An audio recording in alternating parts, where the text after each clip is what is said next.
Hi, this is A.J.B from A.J.B Counseling and Psychotherapy, a private practice located in Manhattan. This is a second video I'm making on how to get rid of your tensions, whether it's a tension headache or neck tension. If you haven't seen the first video, make sure to check that out. It covers one way of doing that. In this video, we're going to focus on a phenomenon that happens sometimes, a way that we end up refeeding our tensions wherever they might be, whether it's in the head or in the neck or wherever else. Sometimes when we're stressed out, right, we'll get some kind of a tension somewhere in our bodies, and instead of just being like, okay, it's there and letting it fade away with time, we'll end up reacting to it. So an exaggerated way of that we might sometimes react to it would be to say, damn it, there it is, I hate this thing.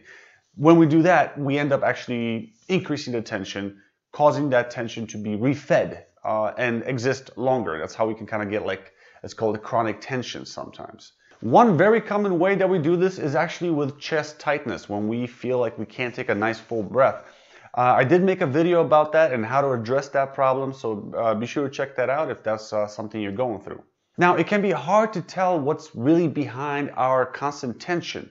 In this video, I'm covering one avenue, one possible source, but there is another one that I covered in the previous video, which is locked up emotions. So, it's worth trying both.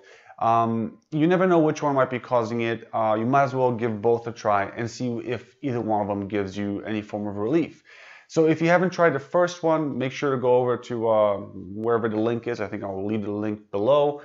To the first part of this video series where I discuss how to address locked up emotions that might be causing our tension. So the first thing I got to talk about, and I really wish I had talked about this in the first video because it's really important, and not just for the exercise we're going to talk about in this video, but also for the exercise that I described in the first video, and that's the right mind frame. This is really important. The right mind frame is kind of like a meditative and non-judgmental state of mind. See, the exercise that I'm going to be describing in this video and the exercise in the other video both require that you observe your tensions. It's important to approach how you observe your tensions with the right mind state. One great metaphor for the kind of mind state that I really want you to have is to think of yourself as a scientist or a biologist who is studying a wild animal out there in the wild and wants to learn how this animal behaves as if you, the biologist, wasn't even there, wasn't even present. So, like as a biologist, if you're studying a lion, let's say, you will want to stay hidden. You don't want the lion to see you. So in this metaphor, the lion is your muscle tension that you're experiencing or the pains that you're experiencing. So one reason that I want you to be like a biologist studying a wild animal is because I want you to be objective, like a scientist or a biologist would be. I don't want you to cast judgment. So, if you were a biologist and you look at a lion and, I don't know, he flicks his ear, you're not going to judge that as a good or bad. It's just a flicked ear. So that could be analogous to something that you might notice about your tension. Your tension might do something. I want you to maintain that mental stance of a biologist and not judge what's happening with your tension from moment to moment. Also, a good biologist will focus on the details. So let's say you're that biologist and you're looking at a lion and it kind of looks like that lion's sleeping. You're not just going to go like, oh, he's sleeping and I'm going home, right? You're not just going to do that. What you're going to do is probably focus in on the details. You're going to start looking and like, okay, wait, all right, so he's laying flat. Doesn't look like this lion's doing much. Let me see what its ear is doing. Let me see what its tail is doing. Maybe you'll notice that the tail is flickering. And if you ever had a cat, and I don't know if lions actually do this, I just know that cats do this.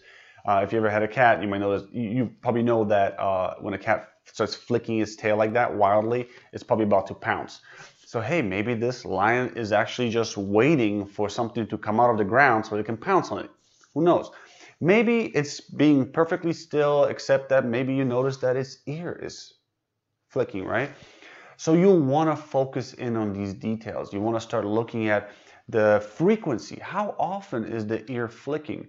How wildly is the tail flapping? Maybe neither one of those is happening. Maybe you notice that this lion, you can see its ribcage rising and falling as it breathes. Maybe you can track its breathing rate. You can see how fast it breathes. You can see how big it expands its ribcage as it breathes. Just to get more information on what's going on with this lion.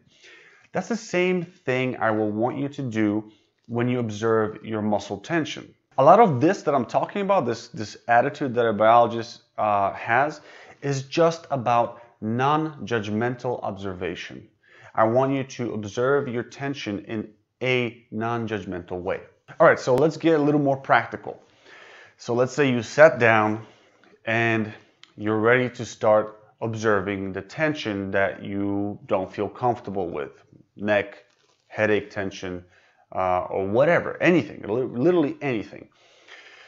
The moment you do that, I want you to start thinking of it in terms of, what's that tension doing? One of my favorite things to kind of get yourself rolling with this is to start describing the range of effect that it has. So let's say we're talking about headache tension, right? So you might start noticing that, oh, you know, there's some tension here. It runs from the back to the front, and then it seems to also kind of overlap here. And so you can kind of trace out the perimeter. You can kind of see the general area that this tension is affecting, right?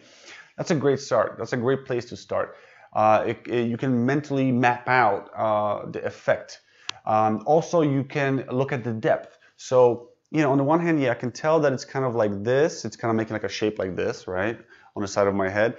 I can see that, but I also can tell that it kind of feels like it's kind of going deeper in, right? There's a little bit of depth to it. That's another nice little detail to add to your description, to your biologist exploratory studying thing that you're doing right now.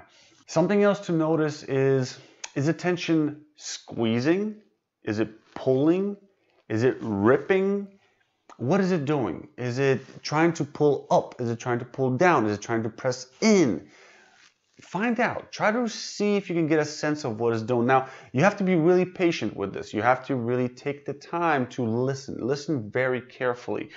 Imagine that the level of careful listening that I want you to put into this is equivalent to you not having good enough binoculars.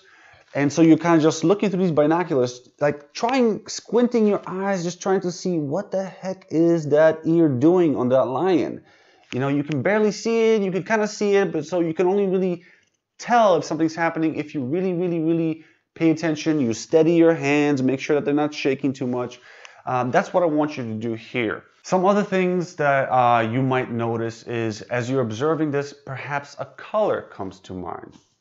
You know, that thing, whatever action is going on, a color might pop in your mind that seems to fit for some reason.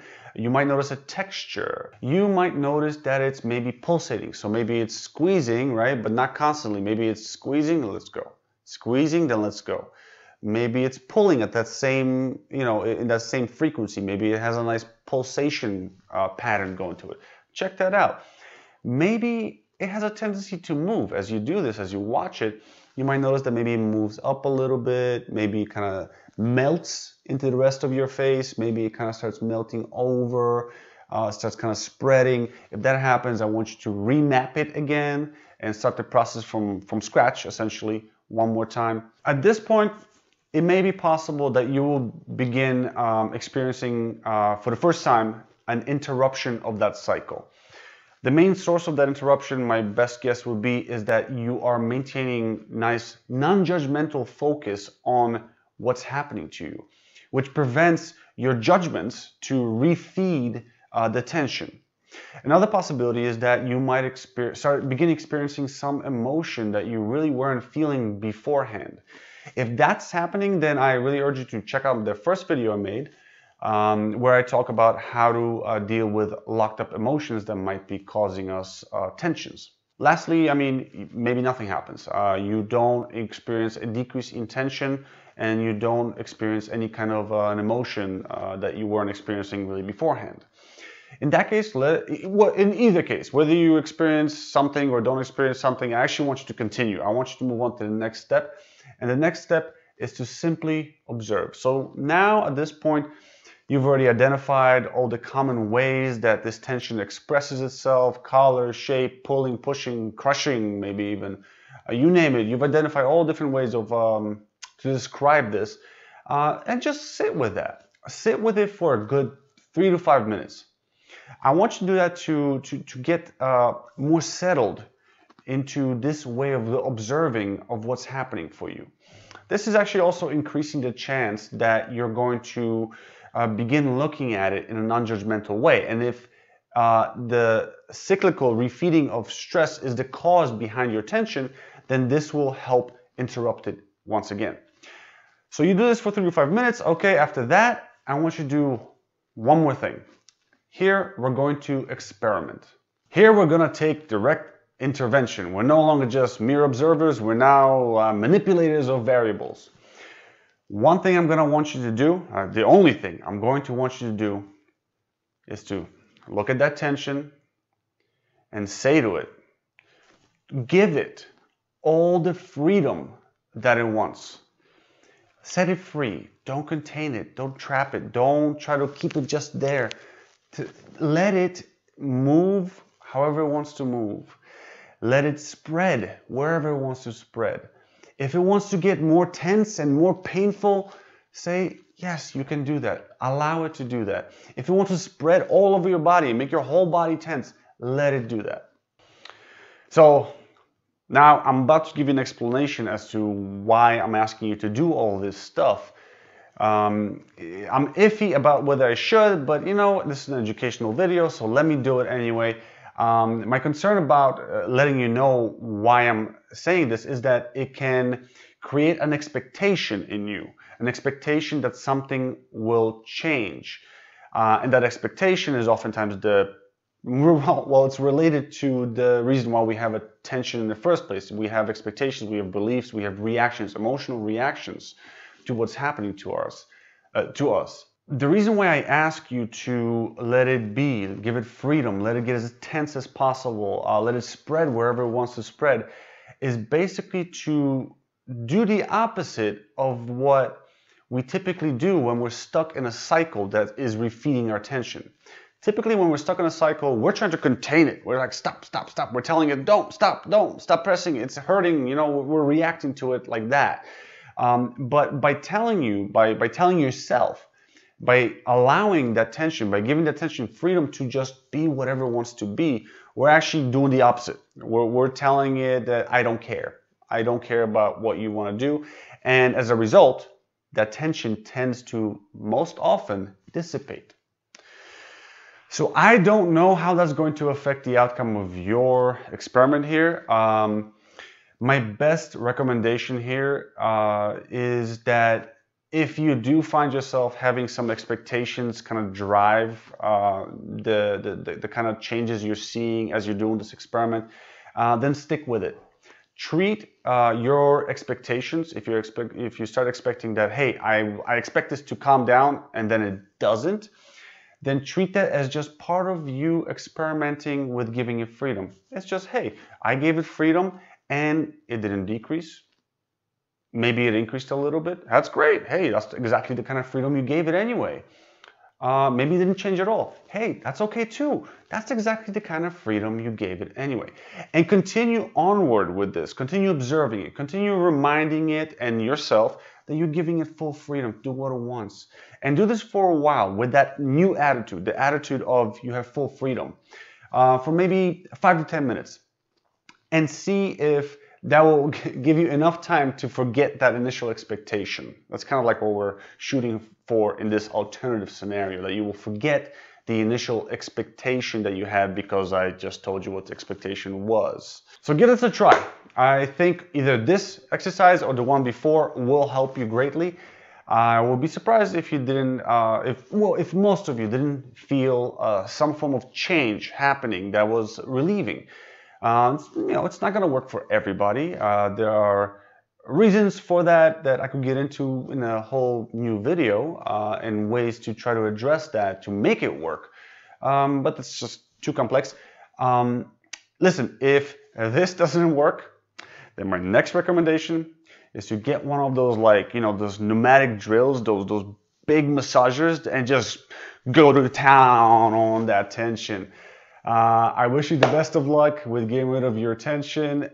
If you have any comments, questions, if something didn't really work, maybe if I wasn't clear about something in this video, please leave a comment. I'd be happy to get back to you. I'd be happy to make a new video about something that you're curious about. And I'll see you in the next video.